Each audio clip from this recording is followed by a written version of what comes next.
All right, welcome, kings and queens. Today we are talking Love and Marriage Huntsville. Oh, baby. You know, I cut up behind production a lot. I come at production quite a bit.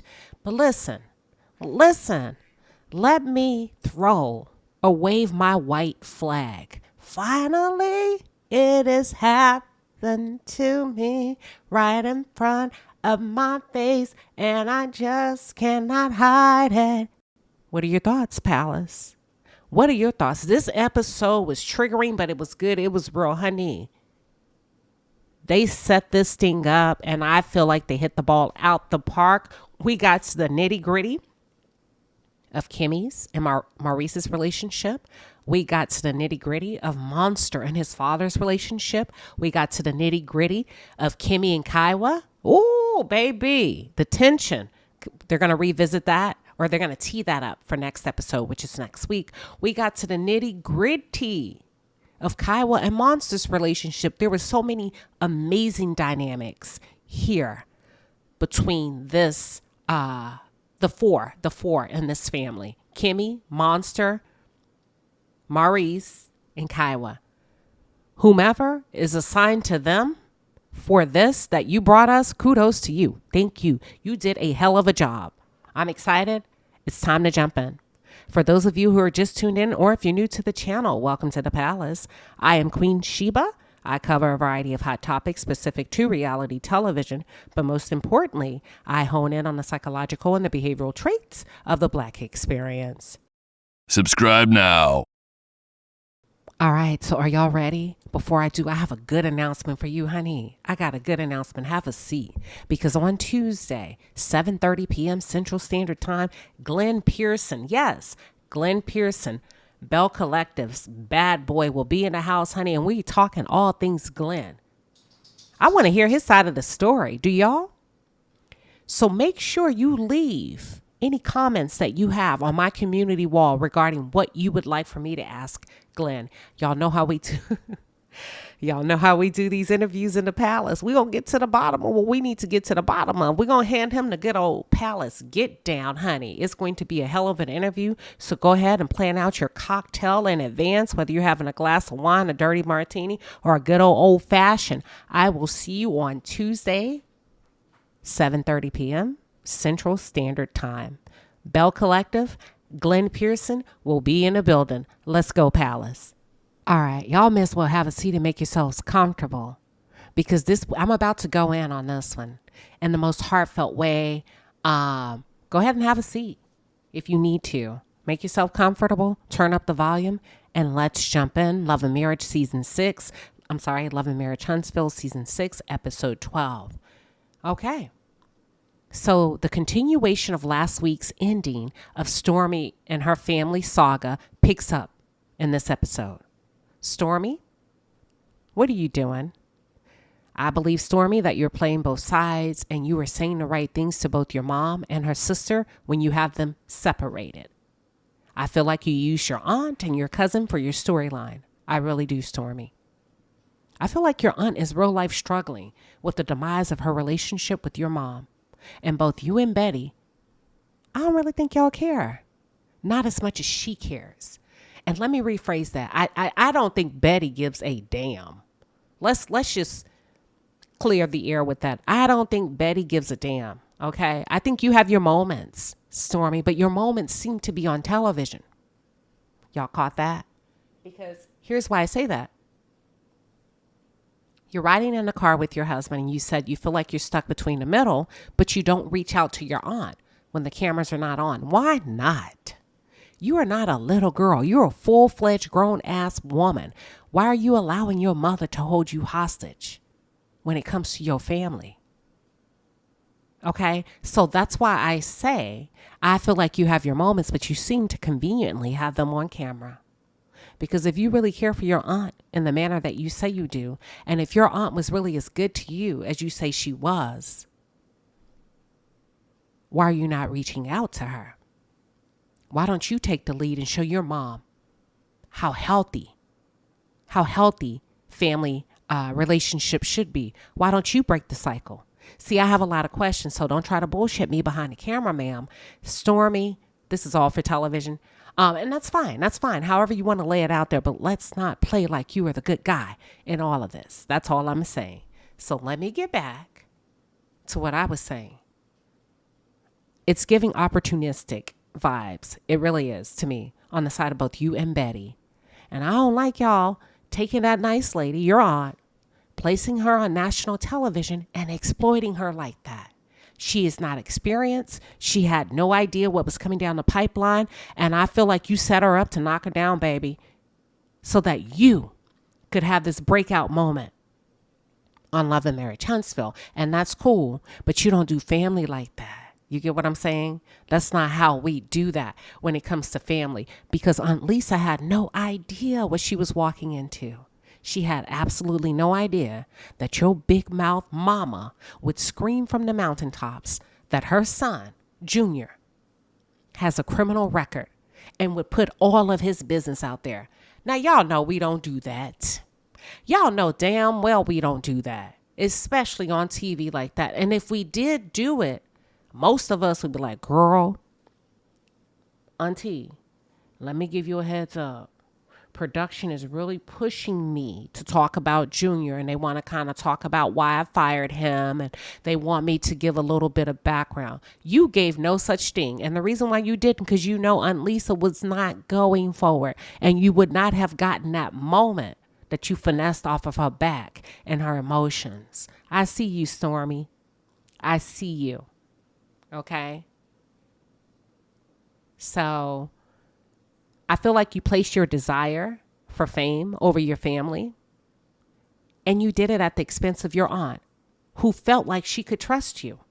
I hope y'all are following me and how deceitful it appears that Stormy can be. Okay? Because if you'll do it to your aunt, I know damn well you did it to your friends, i.e. Melody, turned on her. But let me go back. Let me go back, because I'm kind of getting off topic. You know, your aunt probably has done her best. I'm guessing, assuming that she's a single mother, so she's probably done her best to rear Junior when he was younger and keep him on the right path. So she's probably embarrassed, right, that what she anticipated for him didn't necessarily line up in the cards. And you saw an opportunity and you took it. And you utilized their story to boost your story. Are y'all following me? And then when your mommy dearest, good old Betty, decides to come outside, you turn to her and you say to her, Mama, can I control what you say? Girl, if you don't get the hell off my television, okay? You just called your mama a bitch on the last episode. I'm sure you and your money has enough pull to get your mother to fall in line if and when you need her to. The question is, did you want her to be in the situation that she was in with your aunt so that you could have a moment and she could have a moment to stay on this cast? I don't think you wanted your mother to back off. And I think you by default, you rely on an excuse. I can't tell her what to do. Your Aunt Lisa wasn't necessarily asking you to wire your mother's jaw shut, to shut her up, okay? What she was asking you to do is to intervene. So instead of sitting there and watching the shit play out like a tennis match, she was just pleading with you to treat this like a family issue and not a television moment. And it went completely over your head because you do, my friend, Stormy, lack emotional intelligence. And then all of a sudden, follow me.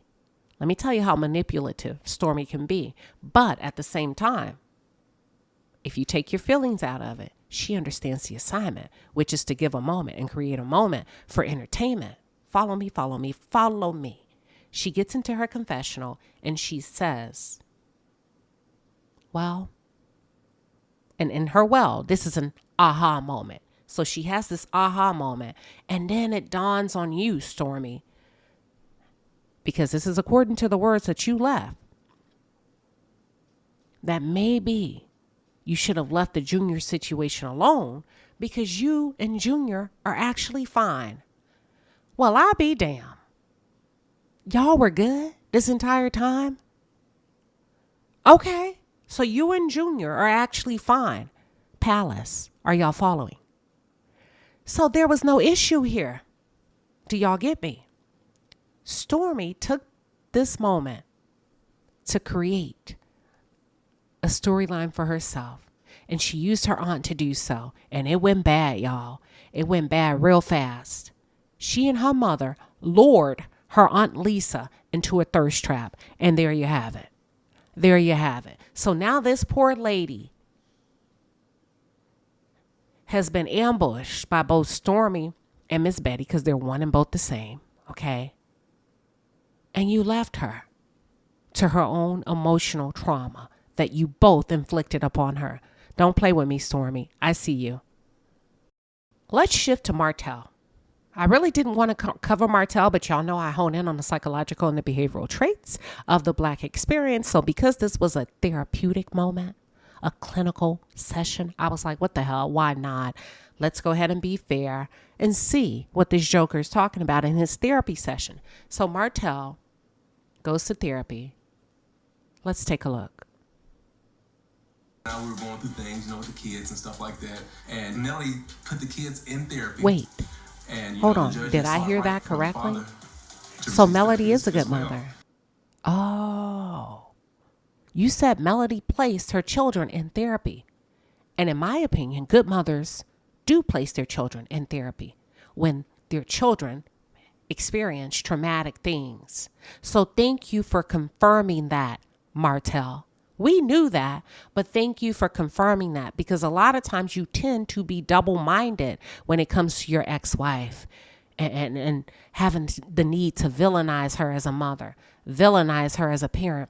So thank you for clearing the air to what we've already known, but we just needed to hear you say it differently, okay? So he shares that Melody, in his confessional, placed the children in therapy, and as a result, the judge asked him to go. Let's back it up. She didn't ask you to go. She forced you to go. She forced you to go. So let's keep it 100. All right? So he sits with this therapist, and they open up the session, and they begin to talk about his emotional well-being and creating balance. This man, the therapist is talking about balance, and I see the look on his face, and I said, okay, he's about to give us some aha moments, some lessons learned, some hindsight. So I'm ready. This man says that he's currently out of balance. And check out the reason why. He goes on to say that he's out of balance because his babysitter. Hold up, a babysitter? Wait, his babysitter canceled on him at the last minute. Sir, we can rewind the tape. Look at it again. He's upset because the babysitter canceled on him at the last minute. Okay, Queen Sheba, what does this mean? It means a lot. Let's continue.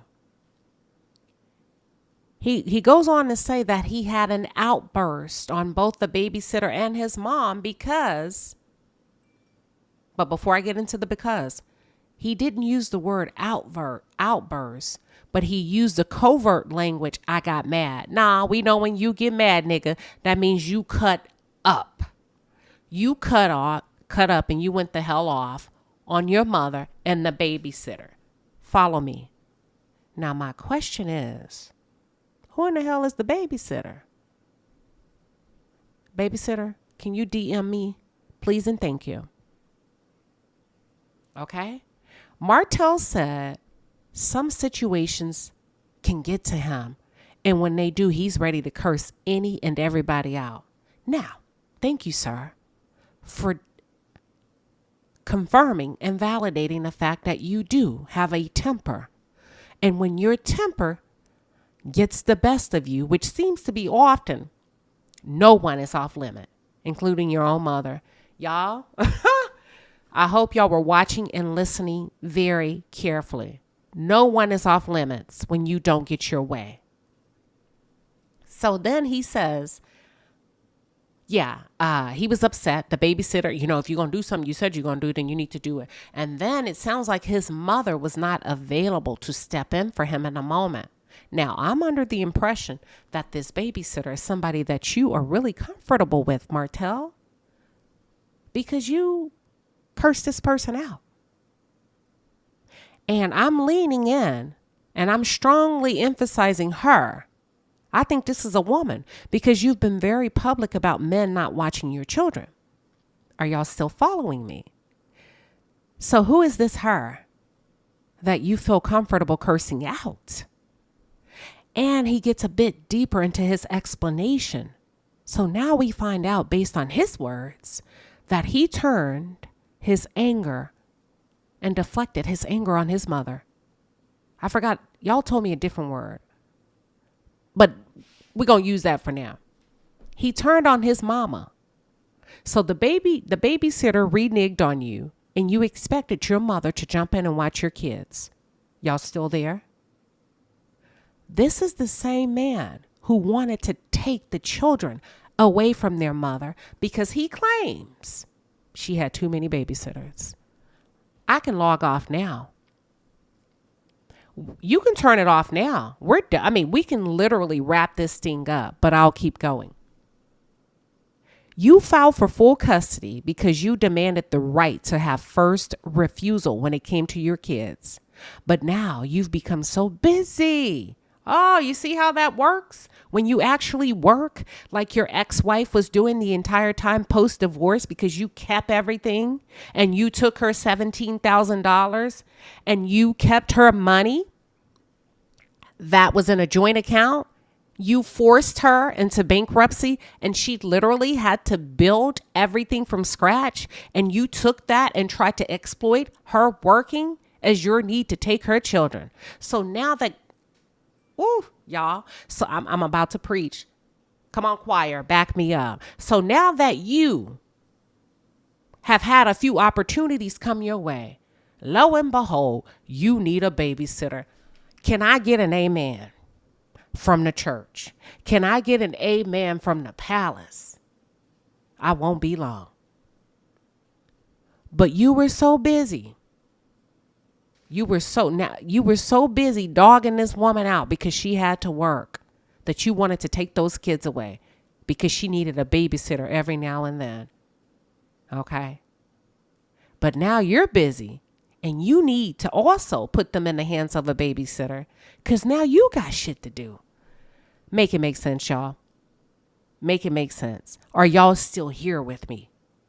As a matter of fact, go ahead and get a snack if you haven't. Replenish your cocktail because we're going to be here for a little while. So now Miss Marlene has become your punching bag because she won't jump every time you snap your finger. Can I get an amen? Imagine that. The same father of the year who demanded full custody is trying to throw his 5 kids on his mother, who is a senior citizen. Now, y'all correct me if I'm wrong. I could be off on this one, and I'm not above reproach. You produced these 4 beautiful children in your marriage, and then you turned around and you tore up your marriage by your own doing, okay? Where your 4 beautiful children had a 2-parent household, which is rare, may I add, in the Black community. And then you engage in a full-fledged affair. You produce several outside children, but 3 or 2 of them, or however many of them, were up. Almost said it. Y'all know what I'm talking about. So now you have an outside child whom you've labeled as your favorite child. Yeah, your favorite. And now you're mad because your mother won't jump in when you snap your fingers. Chew on that, y'all. Chew on that for a couple of seconds and let me move on. So the therapist then asked Martell, where is your father? And this is where the number 20 comes into play. And the reason why he appears to be obsessed with the number 20. Let's take a look. He was incarcerated for like 20-something years. When he got out, we kind of connected. So, I want to get us some time. All right, you heard it yourself. I am going to turn my blogging hat to the back, and I'm going to step out and have a little bit of empathy for this man. Let me tell you this. If you haven't known this already, it is clearly obvious that Martell is a broken boy. It is easier to raise a boy than to repair a broken man. No shade here. No shade, no shade. This man is broken all the way down to the bone. And until he takes his mental health and his well-being serious, he will annihilate and destroy anyone that he comes into contact with, because he has this perpetual need to be validated by any means necessary. Whew. It's a lot of stuff going on with this man. And at the end of the day, it's sad because it's had a negative impact on who he is. His childhood has. And he said he don't want to assign that to his father because it would feel like a cop-out. It's not a cop-out, Martell. It's facts. You've been impacted, but I'll leave that alone. That's for you to discover in your therapy session with your therapist, should you all go there. But we discover some of what he's revealed. And he did reveal in his one-on-one interview with me. He does have a brother. He's the oldest child of the 3 children, right? Of the 3 children between his mother and father. But I think they're half. So we do know that he's 5 years. His brother is 5 years his junior. And his younger brother's name is Martez. So now we have Martez, Martell, Marcel, Maurice, Mark, and Michael, whomever else, these M&Ms that they run around with. So where are you going with this, Queen Sheba? Here's where I'm going with this.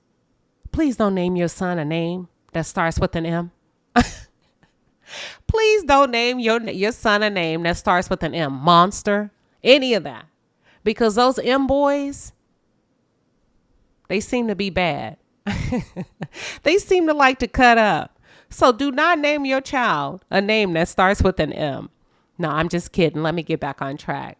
So between Martez and Martell, they are half brothers, but they both share the same mom, which is Miss Marlene. Okay. I do believe they have different fathers. I'm not for sure, but they do look different. So I would assume they do have different fathers, although they do share the same mom. And that's all I have for this therapy session. Let's move on. So let's slowly transition into Kimmy and Maurice. Maurice takes Kimmy out on a date. So they're going to paint on this date, and they're actually painting wine glasses. So this is a date where they come, the instructor or the facilitator gives them instructions, and they begin to design their own wine glasses. Okay. The date gets off to a horrible start, in my opinion.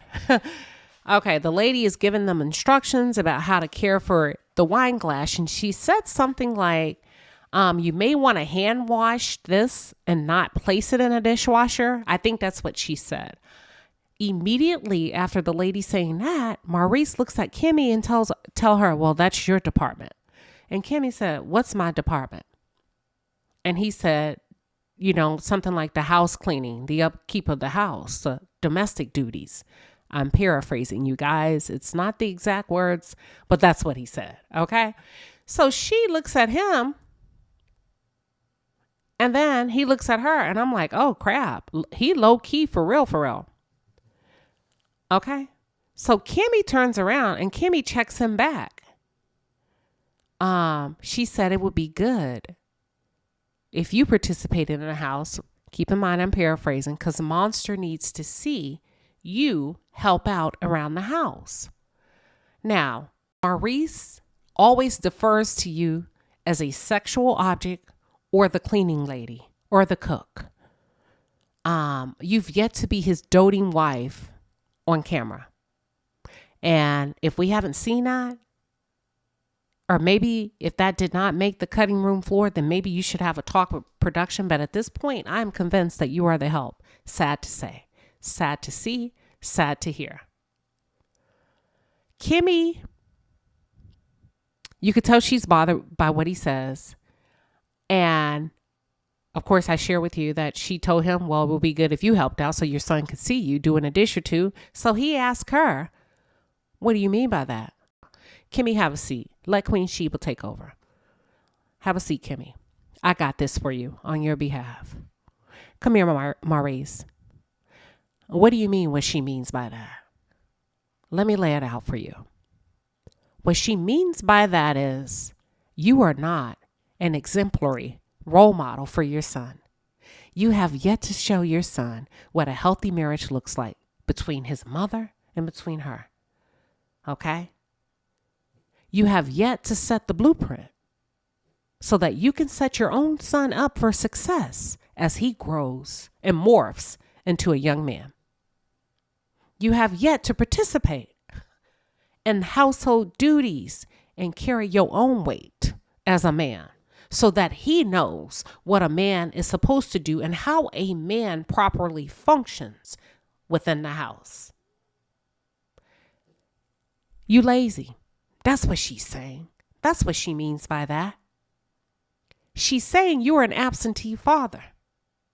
And let me say it louder for the people in the back. You lazy. You're not here. You don't do shit around the house. And boy, oh boy, it sure would be nice if you can show your son what his role is as a young man, as opposed to trying to make me teach your son how to be a man. As a matter of fact, what she means is the next time Father's Day roll around, give her the Father's Day card because she has taken on your role as a father. Let me stop. Okay, that's what she means, sir, since you want to play dumb. She's basically saying that she is the man of the house. Outside of what, cutting the grass, she's the man of the house because you refuse to be. And according to you, Miami Reese, it sounds like you're not in the house. So not only is Kimmy the help,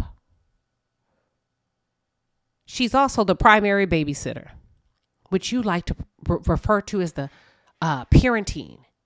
What is it? The bonus parent. Ain't no bonus in having to do anything, whether you're the biological and or the step parent. Let's not play, Maurice, because you're not in the house. Kimmy, you know what? Kimmy, let me tell you, you know what? Never mind, because you're not going to listen anyway. Let me just get back to you. I'm not even finna give you advice. But I will say this. You have allowed this man to finesse you out of the best years of your life. You have allowed this man to finesse you into funding his future. You've allowed this man to finesse you into being a babysitter, a cook, a maid. And I'm not going to say what else. Okay? I'm not going to say what else. You've allowed this man to finesse you into allowing him to move his ex-wife to the same city that you're in without having a conversation with you first. Let me pause. I know it's a lot. You've allowed this man to finesse you into sacrificing your body while you were battling cancer. Offer him to pat you on the back and go on Carlos King's platform and say you're an admirable spouse because he respects the fact that even though you had cancer, you rolled over and you sacrificed your body for his own sexual pleasure. Should we leave the church house now or should we pass an offering plate? I want you ladies to pause on that and listen to how this man views and sees this woman in real time.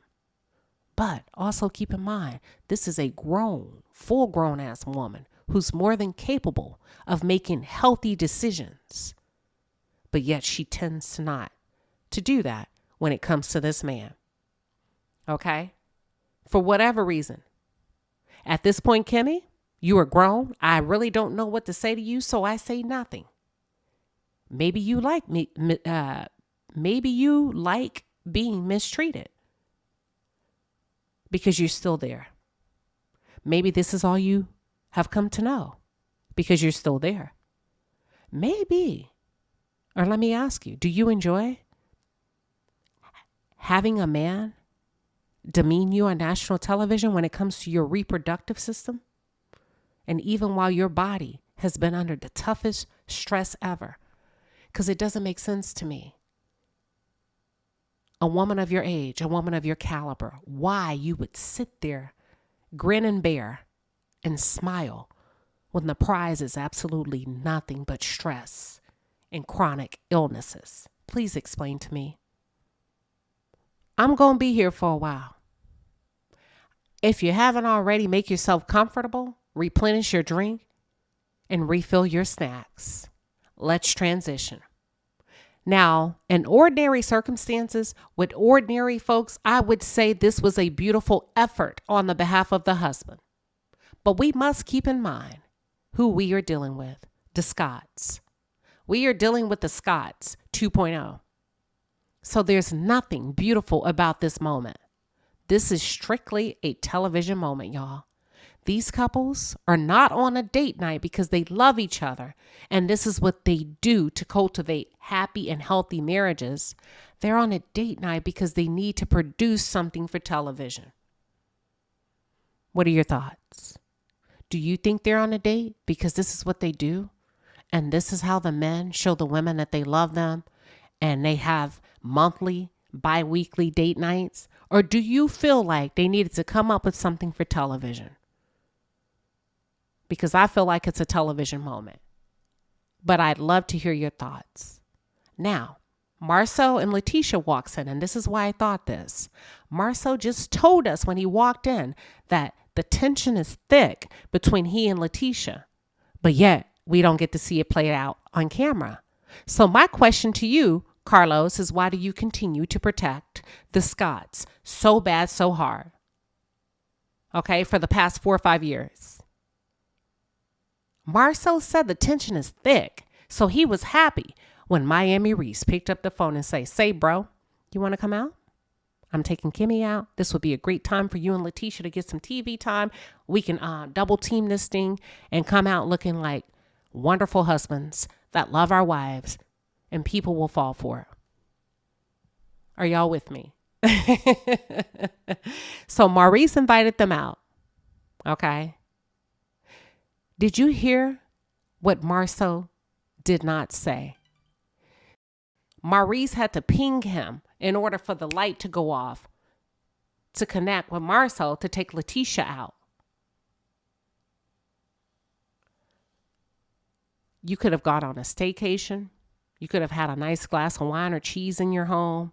But I'm not convinced that Marcel even wants to try anymore. And maybe I'm wrong.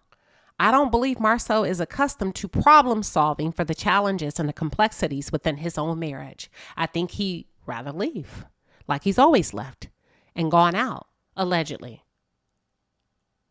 Had Maurice not invited them out for a television moment, Letitia would not have gotten anything by way of a date, in my opinion. This is all allegedly, and this is all for teaching purposes. If I did not say that, I am saying this now. You can't tell me that these men really love these women and really want to do everything that's humanly possible to have healthy and happy marriages. Here's why I say that.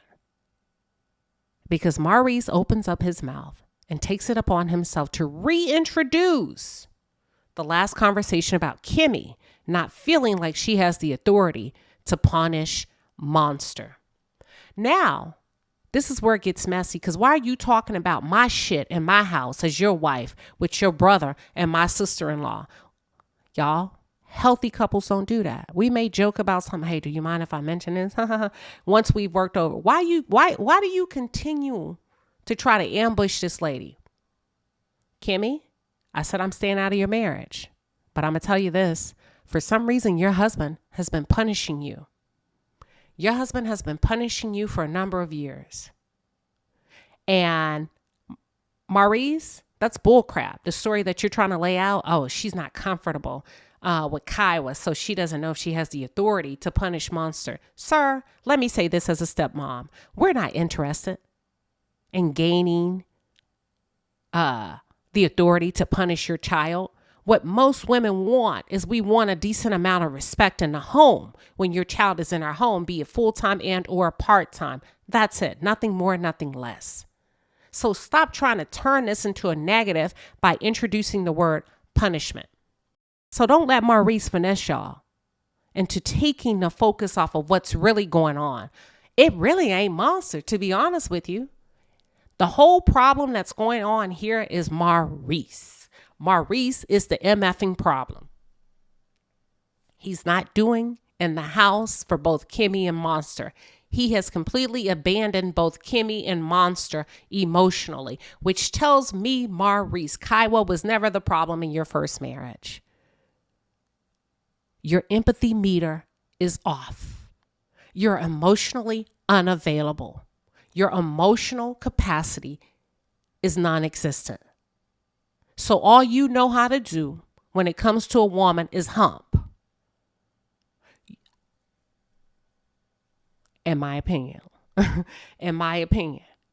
We don't really see you giving your son what he needs as a child. Let's take the gender off. Whether he was a boy or girl, you have failed him. You're failing your wife. You are the problem, but you're trying to put it on Monster by way of his behavior. And when that doesn't work, you're going to shift the blame and the responsibility to Kimmy. Don't let Maurice finesse y'all. Okay? Kimmy, you will not receive the respect from Monster that you are looking for. Listen to me carefully. It's not going to happen. You have allowed his daddy to disrespect you, and as a result, the child does not see you as something worthy of being respected. Shall we pass the offering plate? I am not trying to be mean. I am simply trying to give you a direct and clear recap and review. I'm cutting the crap. I'm getting straight to it, okay? Maurice is manipulating you, but you're allowing it. So we really don't have anything else to offer on your behalf. Letitia didn't help the conversation because what she did was piled on and say, well, maybe you and Kaiwa should talk. Girl, if you don't shut up and be quiet. This is about her husband not pulling his weight in the house. But did y'all low-key see how Letitia made it a woman's issue when a man is being disrespectful? When a man doesn't show up the way he's supposed to? When a man is mistreating a woman? You see how she took it back and placed the responsibility in the lap of Kimmy? I wanted to reach through my screen. Cover your ears. I wanted to reach through my screen and slap the shit out of Maurice when he told Kimmy that she had failed to check in with Kaiwa to see if her sister wife and their relationship had moved forward. Girl, if that's not disrespectful, I don't know what is. Kimmy, you heard it here from the palace first, honey. You are the help. This man does not see you, nor does he treat you as his wife. Let's talk about family therapy. Therapy is typically a good thing. Now, this was not an actual family therapy session.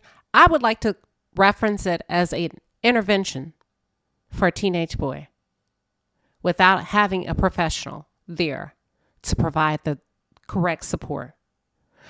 Maurice established himself as the professional and the shmee in the room. Imagine that, okay? But it is what it is. So Maurice sets up this family therapy session without a therapist, and he's the expert. I'm just creating a visual for those of you that did not watch the show. So let's get into it.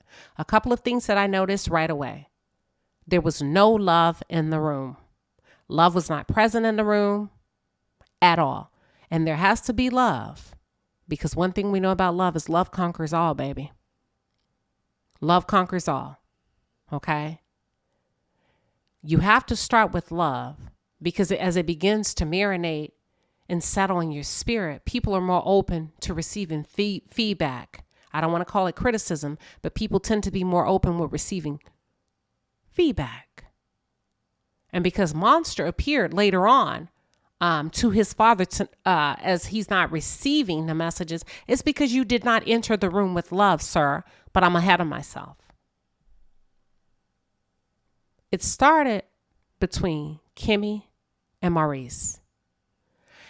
Kimmy and Maurice were in the room first. And Kimmy, I want to say something. You and Maurice's dynamic seems to be forced lately. There seems to be a bit of tension that you can't seem to quite relax when the two of you are together. I can't explain it, but I have picked up on it. A few episodes ago, Kimmy made the comment in her confessional that the dynamics between Sheree and Martell was giving off business arrangement. And you know what? I had to agree. But the more I watch you and Maurice this season, y'all are giving off business arrangement. It's giving lackluster. It's giving love don't live here anymore. That's what it's giving. So Monster walks in the room. Please change his name. Monster walks in the room and Maurice did not get up to greet or hug his son. Keep in mind, this is his flesh and blood. This is big for a child, right? Y'all have this kid in a room without a therapist, cameras all around him, and his own dad didn't get up to make him feel comfortable and or warm, to help him loosen up. That's why I said love was not in the room. And all of this, I believe, this whole setup was to compliment Maurice's ego. For him to sell us wolf tickets about him being this dynamic father who's concerned about his son's future. I call bullshit. I do. Kimmy, in my opinion, out of nervousness, I feel like she tried to lighten the room up a bit. So she turns to Monster and she said, "Hey, what do you want for your birthday?" And he says, "A gift." Follow me very closely. He says, "I want a gift." And instead of her asking him, "Okay, son, what gift?" You know what she said to him? "How come you don't want to get your driver's license?" Child, I'm not making this up. Y'all, this boy is not being seen nor heard in this house. Okay? He's being talked at and being talked to. And I'm not saying that he does I'm not saying that he doesn't or he may not have some behavioral problems, but I see what's really going on here. He's not receiving the nourishment that he needs, in my opinion, to elevate and grow. Nobody sees him in that house between Kimmy and Maurice. He told you what he wanted for his birthday. And instead of engaging him in a conversation to learn more about what it is that he's wanting so that you can have an idea when you go shop for him, you ignored him. You completely glossed over what he said. And then you talked about what you felt like he should have been saying. Kaiwa, go get your son. Go get your son, sweetheart. Your son is being starved to death from lack of affection. Go get your son. Okay. I don't know if Maurice gave you some BS excuse about how your son is coming into age, because some men will. And they're absolutely correct in most cases, but not in all cases. So I'm guessing Maurice gave you some excuse that he needs to be here with me as he becoming a teenager so that I can teach and mold and influence him. And as a result, you probably gave your son to his father attempting to do the right thing. Okay? But here's the thing, plot twist. You have to be in the home in order to provide influence. You have to be in a home in order to lead and guide your son. Maurice is not in the home as he should be. I don't think Maurice is hardly home, y'all, according to some of the things I've picked up from him and some of the things I've picked up from Kimmy, some of the things I've picked up from Kaiwa. Nigga, you're not home. So at this point, Monster has Kimmy.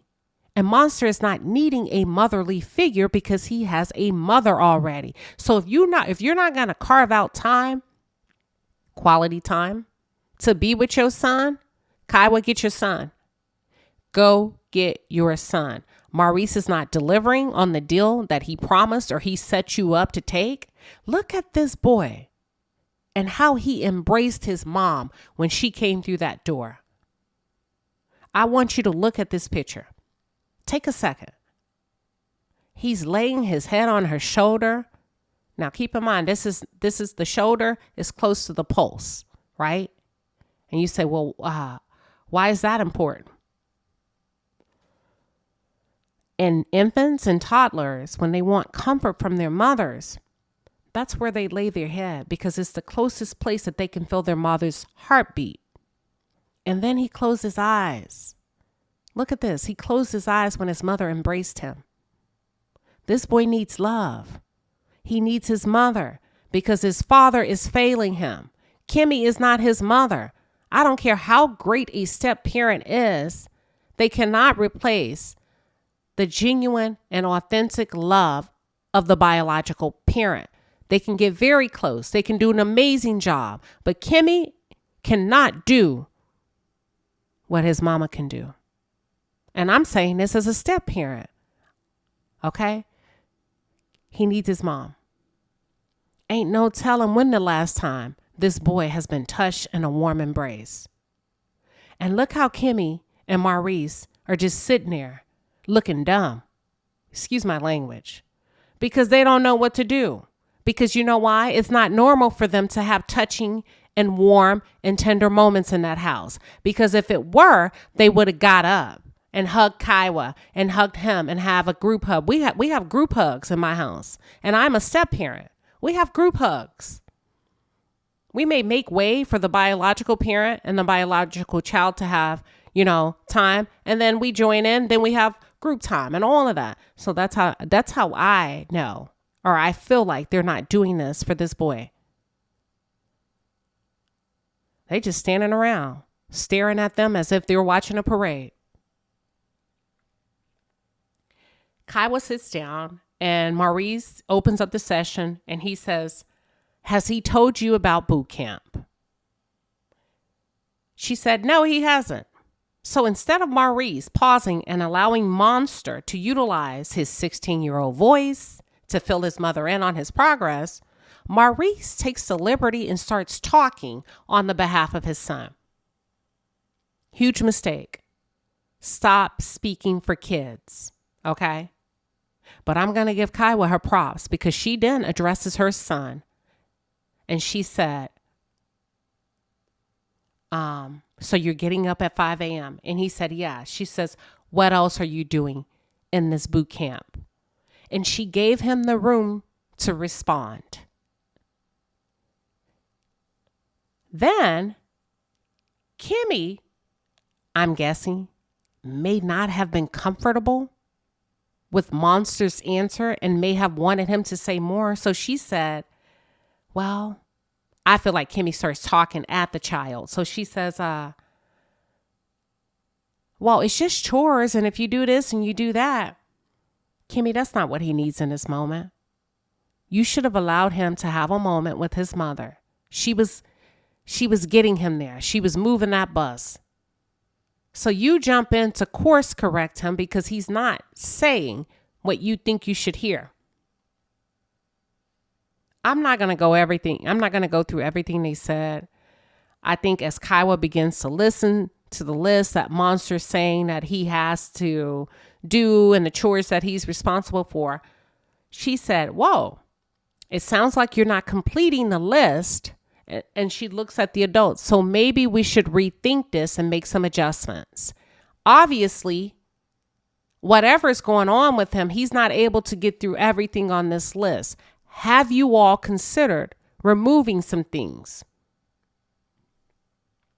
She then turns to her son and she says, however, this is your responsibility. And what she means by that is, son, you have to use your voice. When something becomes too much for you, you need to let people know. But that's on you to communicate. Beautiful job, Kaiwa. Absolutely beautiful job. In that moment, I said, she gets it. She recognizes as an adult that it's too much. She gave him a strategy for what he can utilize the next time he finds himself in that situation. Beautiful, right? They're making progress. That's why mothers are so important. Ladies, don't let nobody trick you out your spot and try to convince you at a certain age that your son does not need you because they need a man more because he's a man and they're a man. No, all children need both parents. Stay together. And then your child don't have to go between two households. And I don't mean that as an offense, right, to anybody. Stay with your wife, Maurice, and then you won't have to separate your son. So at this point, I'm jumping for joy. I feel like, oh, thank goodness Kaiwa is here.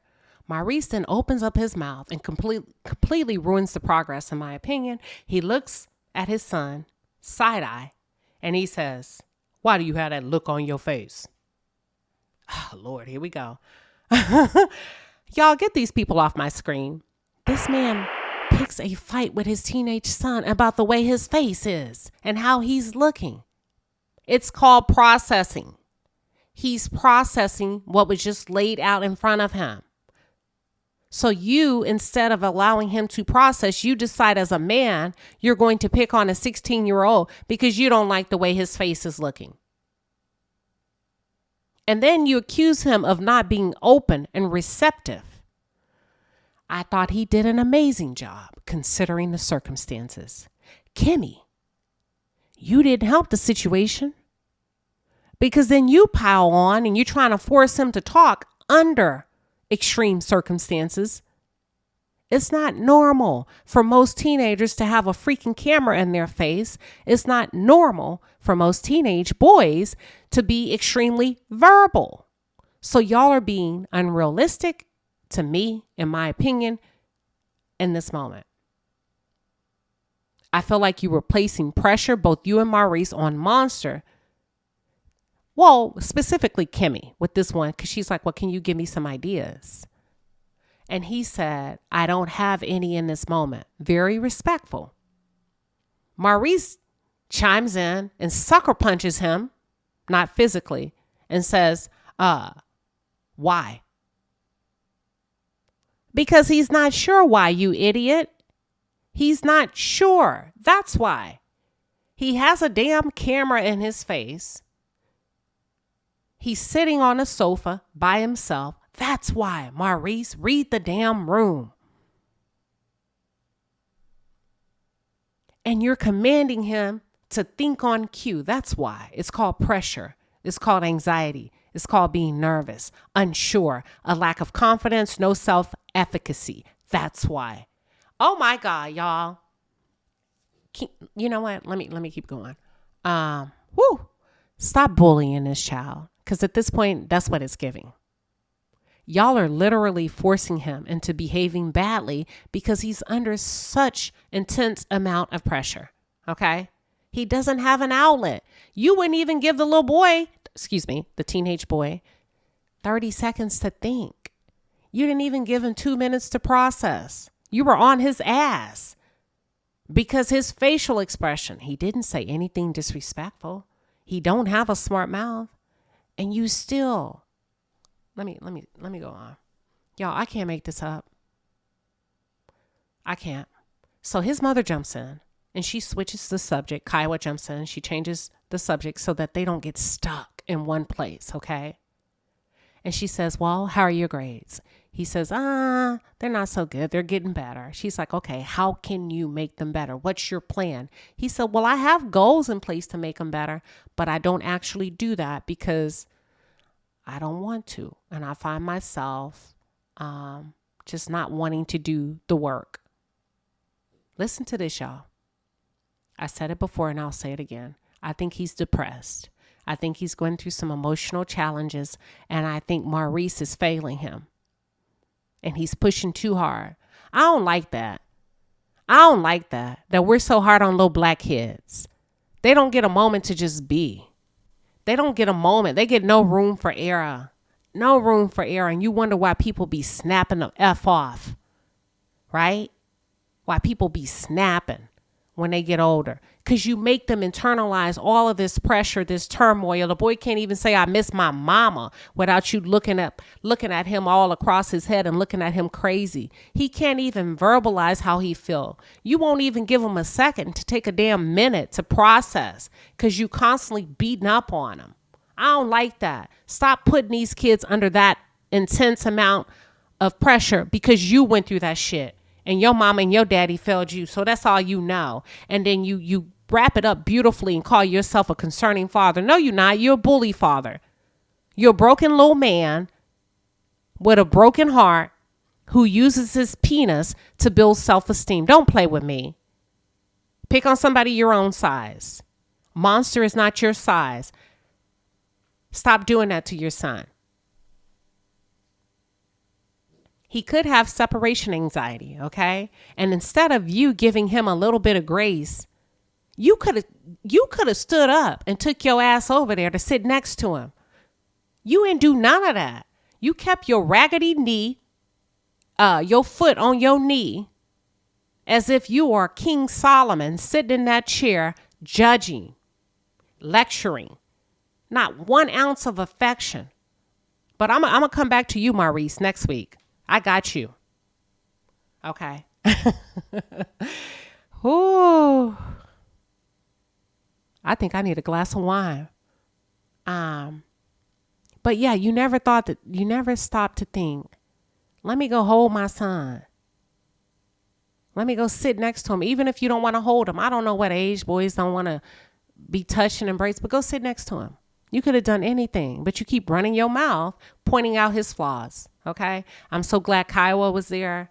I like how she held him accountable, but she also gave him the space to process. And I love the fact that she gave him a safe. It's a safe base, a safe place. It's so important to create psychological safety for your children, your family members. Because what she said is, we're going to hold you accountable. You do need to explain this to me. How about we go to dinner and we can talk about it later? He said, yes, I absolutely love that.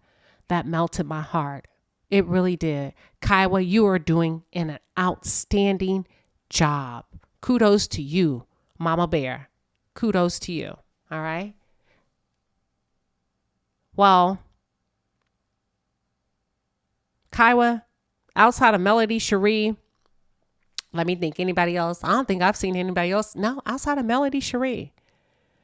This is some of the best parenting I've seen on this show. Great job production. I love the way you all brought Kiowa in. If Monster stays on the show, we need to see more Kiowa. Kimmy, if you're not going to get in, sit the hell back, okay? Either you're in or you're out. Either you're in or you're out. And if not, I'd rather see him on screen with his mom. Because at this point, I'm kind of tired of you. You straddle the fence, depending on who's in the room. 1 minute, you're on Monster. If it's just you and Maurice, the next, if it's Kiowa, you playing both sides. So, whatever. I felt like Maurice was trailblazing with nothing but negativity, talking at the boy again, lecturing the boy. We get it. We get it. Okay? And then at the end, the way you did your son, you should be ashamed of yourself when you said, well, you're running out of time to come up with an answer. And as a matter of fact, why don't you run up out of this room to go do your homework? Nigga, you got some damn nerve. You got your damn nerve to talk to that young man like that. You showed him not 1 ounce of respect. Don't be surprised as he get older. And if you disrespect him, he whoop your ass in your own house. I'm not wishing that on you, but you are causing him to resent you. And one day, if you continue to treat him like that, don't be shocked if he knuck if you buck. Okay? So Kimmy finally seems to get it. Okay? She finally seems to get some sense and she starts to speak up. But I kind of feel like you play both sides, boo-boo. The problem is you're saying one thing with Kiowa, but when she leaves, you're going to go back to being a drill sergeant right alongside Maurice. So she started checking Maurice. You don't spend enough time. We knew that. You don't spend enough time with him, or maybe you should do this, or maybe, girl, stop it. Just say, listen, you don't spend enough time. That's the problem. A, B, C, D. So we've been knowing that. Maurice said, Well, I spend time with him when I drive him to school and pick him up from school. Y'all, I really should be closing this out right now because is this crazy or what? This man said when I pick him up and drop him off from school. Chew on that. Okay. All right. Yeah. So Kaiwa takes Monster to get a bite to eat, and they're finally able to get into the heart of the matter.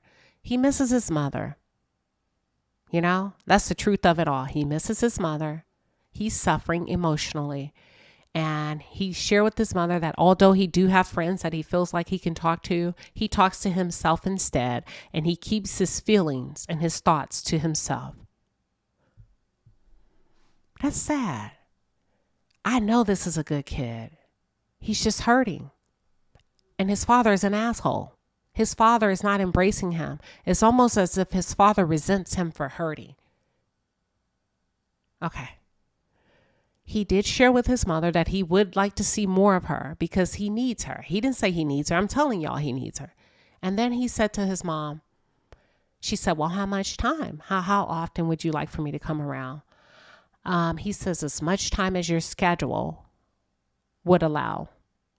Now that part kind of threw me off because it kind of felt like you're making an appointment with your son. Kaiwa, jump in. You the mother. You don't need to ask permission. Show up. So is there something that's keeping you away from your son that's more important than what he's going through? That's the question I have. Yeah. This was such a beautiful moment.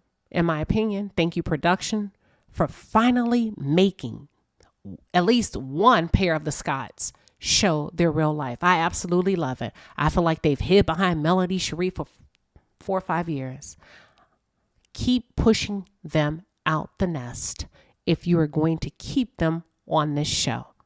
It's been a disservice to them. It's been a disservice to us for a number of years. Keep applying pressure on them.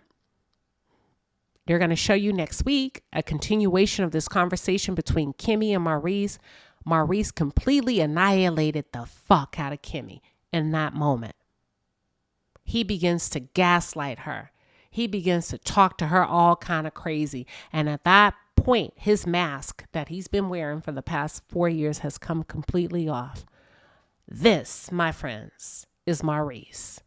But hats off to you, production. You pull back the rug on what lies beneath. Kimmy and Maurice's real relationship. And he talks to Kimmy so crazy and even alludes that there's a problem between she and Kaiwa. And I want to know, Kimmy, could it be that you were indeed a side chick? I think you're so uncool. I think you're so uncool. I think you look like a fool and all my friends be roasting you.